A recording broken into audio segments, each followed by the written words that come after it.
देखो, भारत सरकार देश के इंफ्रास्ट्रक्चर को डेवलप करने में लगी हुई है। इसके लिए भारत सरकार दिन रात मेहनत कर रही है। रोड्स, हाईवे, एक्सप्रेसवे बना रही है, जिससे देश का रोड इंफ्रास्ट्रक्चर तेजी से डेवलप हो सके और देश की इकॉनमी को बूस्ट कर सके। क्योंकि जब भी आप रोड इंफ्रास्ट्रक्चर में 1 रुपया खर्च करते हो तो इकॉनमी में 2.5 रुपए आता है। रोड डेवलपमेंट इस सरकार के लिए इतनी प्रायोरिटी क्यों है? What is your vision?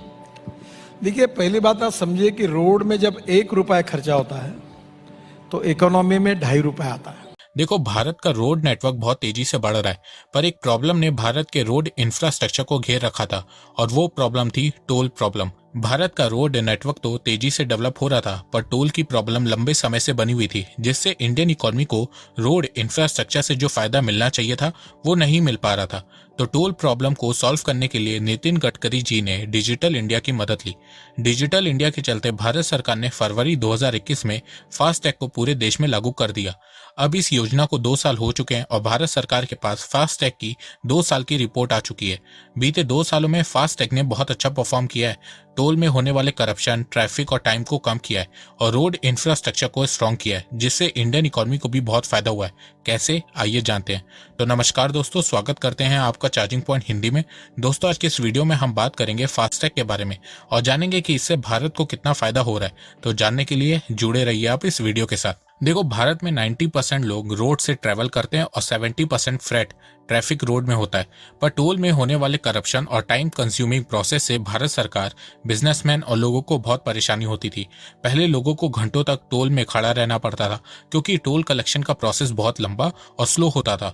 इसके अलावा पहले टोल में करप्शन भी बहुत ज्यादा होती थी, जिससे भारत सरकार को भी बहुत नुकसान होता था। तो टोल प्लाजा में होने वाले परेशानियों का हल निकालने के लिए national highway authority of India NHAI ने 2014 में इलेक्ट्रॉनिक टोल कलेक्शन सिस्टम को शुरू किया और इसका नाम फास्टैग रखा गया। फास्टैग की शुरुआत 2014 में हुई। उस समय फास्टैग को अहमदाबाद और मुंबई में लॉन्च किया गया था। फिर उसके बाद दिल्ली में इसको लॉन्च किया गया। 2015 में चेन्नई और बेंगलुरु में इसे लॉन्च किया गया। 2016 में नेशनल हाईवे के 247 टोल प्लाजा में फास्टैग को लॉन्च किया गया और फिर 15 फरवरी 2021 को देश के पूरे हाईवे में चल रहे टोल प्लाजा पे फास्टैग को कंपलसरी कर दिया गया। अभी हमने ये तय किया है कि इसके बाद 100% टोल प्लाजा जो है वो 6 महीने के अंदर पूरी तरह फास्ट ट्रैक पर ले जाएंगे। इसमें से काफ़ी प्रमाण में भी किया गया है। और एक बात ये अच्छी हुई है कि दिसंबर के बाद आप कोई भी नई गाड़ी खरीदी करेंगे तो उसको रेडीमेड फास्ट ट्रैक लग के आएगा। और मुझे ये बहुत ज़्यादा काम हुआ ऐसा नहीं है, पर 6.32 लाख अगस्त 17 में फास्ट ट्रैक बेचे गए थे। अब ये 26.46 लाख हुए हैं। राइट। पर इसके साथ साथ हम ये करेंगे कि इसको पूरी तरह 100% करेंगे और 6 महीने के अंदर सीमलेस ट्रैफिक होगा। फास्टैग एक इलेक्ट्रॉनिक टोल सिस्टम है जो एक स्टिकर की तरह गाड़ी के विंडो स्क्रीन में लगाया जाता है। फिर जब आप टोल प्लाजा जाते हैं तो रेडियो फ्रीक्वेंसी आइडेंटिफिकेशन की मदद से आपके फास्टैग में बने बार कोड को स्कैन किया जाता है और फिर आपके फास्टैग अकाउंट से टोल टैक्स डिडक्ट कर लिया जाता है। फास्टैग से अब आप आराम से टोल टैक्स पे कर सकते हैं। अब आपको टोल में लंबी लाइंस में खड़े होने की जरूरत नहीं पड़ती है। इसके अलावा अब आप फास्टैग की मदद से बिना रुके टोल प्लाजा पे टैक्स पे कर देते हैं। फास्टैग को पूरे देश में लागू हुए 2 साल हो चुके हैं और 2 साल का डाटा भारत सरकार के पास आ चुका है। देखो, फास्टैग से सबको फायदा हुआ है। देश के लोगों को फायदा हुआ है, बिजनेसमैन को फायदा हुआ है और सरकार को भी फायदा हुआ है। फास्टैग से लोगों का टाइम बचा है, टोल में होने वाले ट्रैफिक जाम बहुत कम हो गए हैं, कैश पेमेंट का झंझट खत्म हो गया है, लोगों का फ्यूल भी बच रहा है। वहीं भारत सरकार को टोल प्लाजा में होने वाली करप्शन से मुक्ति मिल गई है। पहले टोल प्लाजा में बहुत ज्यादा करप्शन होती थी, अब नहीं होती है। ट्रांसपेरेंसी इंप्रूव हो गई है, जिससे टोल कलेक्शन बहुत तेजी से बढ़ा है। फास्टैग से सर्विलांस करने में भी आसानी होती है। अगर कोई क्रिमिनल नेशनल हाईवे से होकर गुजरता है तो उस पर निगरानी करना आसान हो जाता है। इन सब के अलावा भारत सरकार का टोल कलेक्शन भी बहुत तेजी से इंक्रीज हुआ है।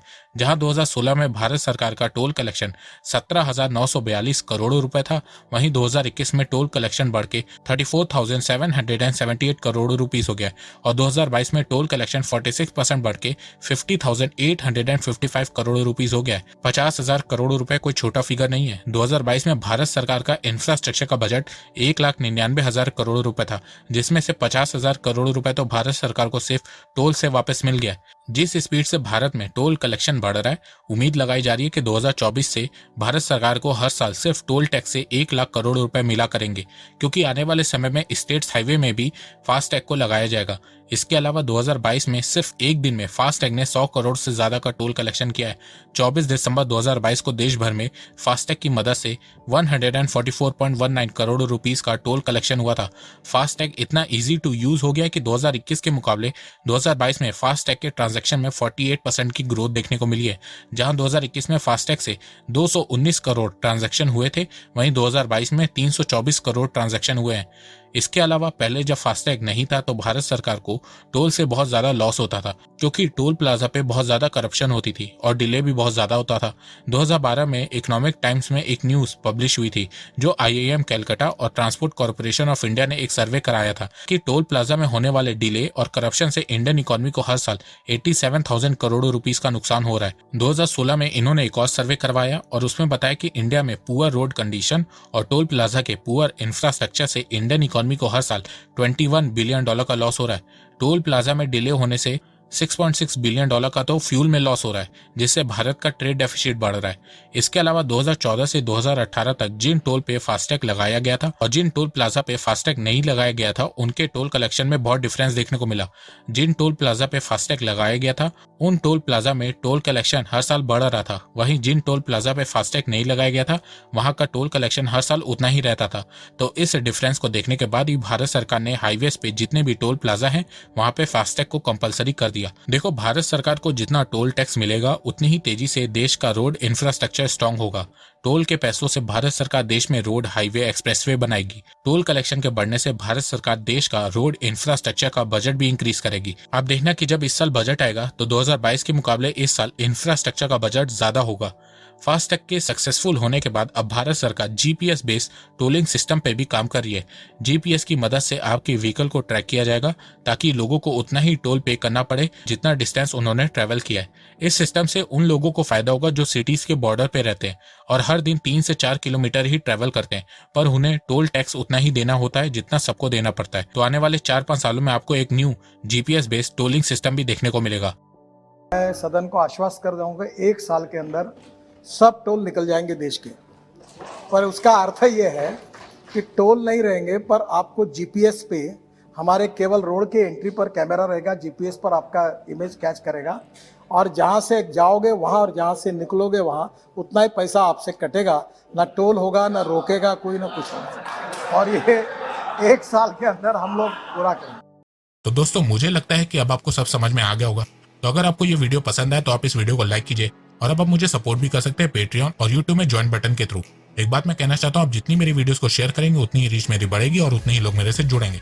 तो वीडियो को शेयर करना, चैनल को सब्सक्राइब करना बिल्कुल भी मत भूलिएगा। मैं ऐसे ही एजुकेशनल वीडियोस लाता रहूंगा आप लोगों के लिए। तो अभी तक के लिए बस इतना ही। धन्यवाद। जय हिंद, जय भारत।